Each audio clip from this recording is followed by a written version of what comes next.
અમે એવી અપેક્ષા રાખી કે સરકારશ્રી છે થોડું ધ્યાન આપીને આ પાક ધિરાણ જે અમારું છે 2 હેક્ટરની મર્યાદામાં 3 લાખ રૂપિયા સુધીનું જે ધિરાણ આપણે જે સરકાર તરફથી આપવામાં આવે છે એ બેંકોનું ધિરાણ છે એમાં કંઈક અમને રાહત કરી માફ કરે એવું અમે આમાં લેખિત રાખ્યું છે.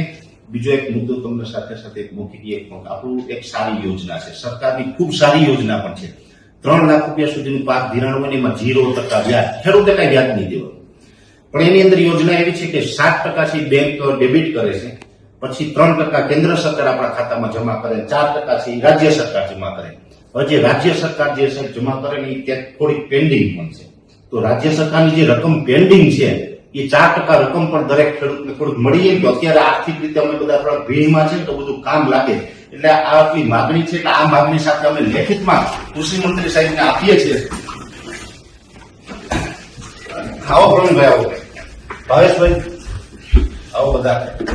અને મહત્વની વાત છે કે કૃષિ મંત્રી સાહેબ આજે અમને ઘણો સમય પણ આવ્યો, ઘણું બધું જાણવા મળ્યું. કૃષિ ભવનની અંદર પણ ઘણું બધું જોવા જેવું છે. ખેડૂતો માટે સારી બધી ઘણી બધી અહીંયા વ્યવસ્થા પણ છે. અને આ વ્યવસ્થાની સાથે જીતુભાઈ વાઘાણી અમને સમૂહમાં બધાની એક સાથે સમૂહમાં રૂબરૂ મળ્યા છે, અમારી વાત સાંભળીને. એક પછી પોતે ખેડૂત છે, એટલે પોતે ખેડૂત છે એટલે પણ આપણી વાતને સમજી શકે છે અને પોતે આ વાતને ગંભીરતાથી પોઝિટિવલી લઈને જેટલું પણ સારું થાય એટલું અત્યારે કરે જ છે સાહેબ સારું, પણ હજી